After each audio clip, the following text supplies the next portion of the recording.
मनुष्य केवल 3 चीजों के पीछे भागता है। छाया अर्थात सहारा, संबंध। काया अर्थात सुंदर सुबल शरीर। और तीसरी मान अर्थात ऐश्वर्य। अब अचंभित करने वाली बात यह है कि समय आने पर यही 3 वस्तुएं हैं जो सबसे पहले आपका त्याग करती हैं। अंधकार में छाया आपको त्याग देती है, बुढ़ापे में काया आपको त्याग देती है, और अंत में ये माया भी आपको त्याग ही देती है। ये कुछ काम नहीं आता जिसके पीछे आप जीवन भर दौड़े जा रहे थे। यदि कुछ काम आता है तो वो है आपका प्रेम पूर्ण व्यवहार जो आपने संसार को दिया। ये प्रेम ही है जो अंधकार में दिया बनकर आपको प्रकाश देगा। ये प्रेम ही है जो बुढ़ापे में हाथ बनकर आपको शक्ति देगा, सहारा देगा। और जब आपके पास धन नहीं होगा तो यही प्रेम आपको संयोग देगा। इसलिए इस जीवन में यदि कुछ कमाना है तो केवल प्रेम कमाएं। यदि आप भी मेरी बातें दूर की सोचते हैं तो केवल प्रेम कमाएं। और आप इसी प्रेम के साथ कहीं राधे राधे। संसार में नियति बहुत कुछ निश्चित करती, जैसे हर एक वस्तु की सीमा। शरीर से जाने वाला जल, उसकी सीमा भी ये नियति निश्चित कर चुकी है। कैसे?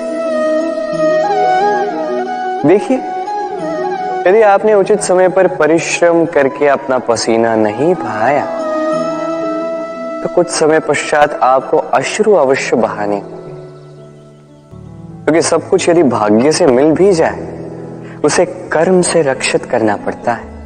यदि परिश्रम करते रहोगे तो जो पाया है उसे सहेज कर रख पाओगे, और जो आप पाना चाहते हैं वो अवश्य पालोगे। किंतु यदि परिश्रम से दूर रहे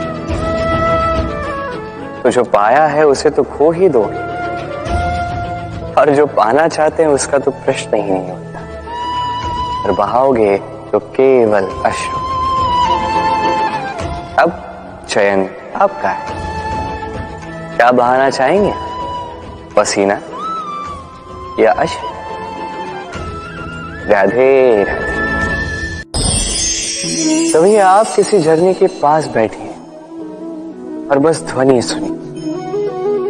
आहा, वो ध्वनि मन को शांत ही कर देती है, हमें एक आनंद सा भर देती है।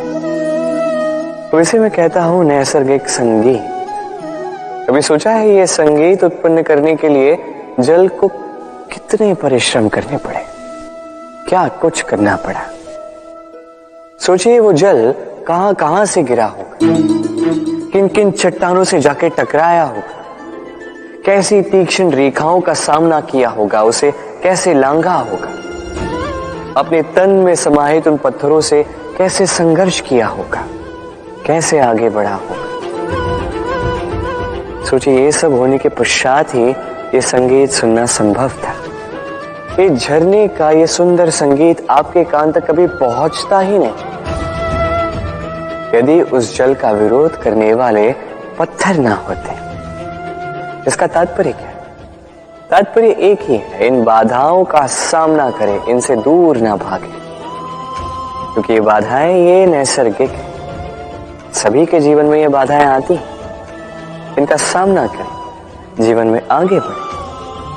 और आप भी स्वयं से उत्पन्न कीजिए नैसर्गिक संगीत और इस संसार में फैलाइए शांति और प्रसन्नता। राधे राधे।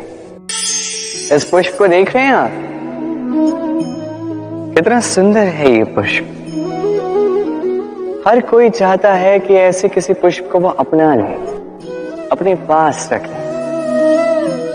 अब सोचिए पुष्प को ये जो सम्मान मिलता है ये किस कारण से मिलता है? केवल इसलिए कि ये सुंदर है?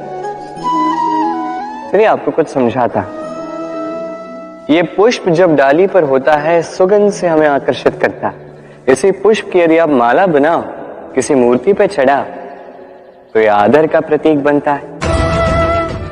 अब यही पुष्प यदि आप शैया पे बिछा दो तो आप वो दृश्य देखकर, आप उस सुगंध से आपका मन प्रफुल्लित हो जाएगा। किंतु सोचिए, यही पुष्प यदि ये आप अर्थी पर सजाते हैं तो इस पुष्प का कोई सम्मान नहीं करता। कैसी बात है? वही पुष्प है, इस परिस्थिति में इसे सम्मान मिल रहा है, इसमें नहीं मिल रहा। क्यों? क्योंकि यही छिपी है एक महत्वपूर्ण सीख। इसका सार ये है कि सम्मान व्यक्ति या वस्तु का नहीं किया जाता, सम्मान किया जाता है समय और स्थिति का। अब समय जो है, समय हमारे वश में तो है नहीं, हमारे वश में है स्थिति। हमारी स्थिति कैसी होगी इसका निर्णय स्वयं हम लेंगे, और जैसी हमारी स्थिति होगी वैसा हमारा सम्मान होगा। तो आइए मेरे साथ प्रेम से कहिए, राधे राधे। सफलता, सफलता कौन नहीं पाना चाहता? हर एक व्यक्ति चाहता है कि सफलता स्वयं आकर उसके कदम चूमे। अब सफलता कदम केवल उनके चूमती है जिनके पांव धरातल पर होते हैं,